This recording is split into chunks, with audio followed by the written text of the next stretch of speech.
नमस्कार दोस्तों। भगवान शिव की कृपा पाने का एक विशेष दिन प्रदोष व्रत। कहा जाता है कि इस व्रत की कथा सुनने मात्र से ही सभी पाप नष्ट हो जाते हैं और जीवन में सुख शांति का आगमन होता है।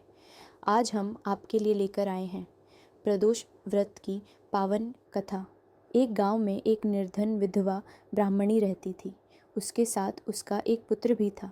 भरण पोषण के लिए दोनों प्रतिदिन भीख मांगते और जो भी मिलता उससे अपनी भूख शांत करते थे। ब्राह्मणी कई वर्षों से प्रदोष व्रत का पालन करती आ रही थी। एक बार ब्राह्मणी का पुत्र त्रयोदशी तिथि पर गंगा स्नान के लिए निकला।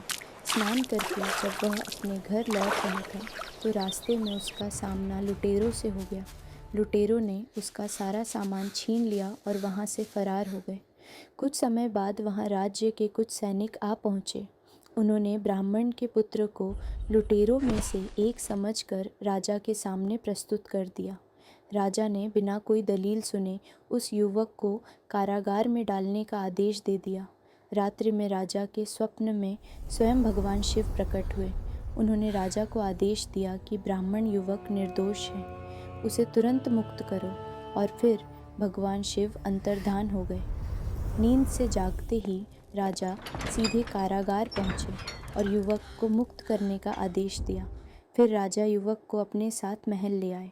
राजा ने उस युवक का सम्मान किया और उसे दान मांगने के लिए कहा। युवक ने विनम्रता पूर्वक कहा, मुझे दान में केवल एक मुट्ठी धान चाहिए। राजा यह सुनकर बहुत हैरान हुए। उन्होंने पूछा, हे बालक, सिर्फ एक मुट्ठी धान से तुम्हारा क्या होगा? तुम कुछ और भी मांग सकते हो, यह अवसर बार बार नहीं मिलता।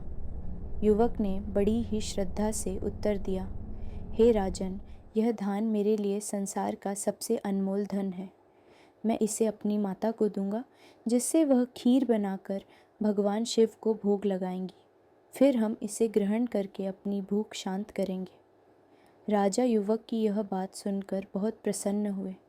उन्होंने तुरंत मंत्री को आदेश दिया कि ब्राह्मणी को दरबार में सम्मान के साथ लाया जाए।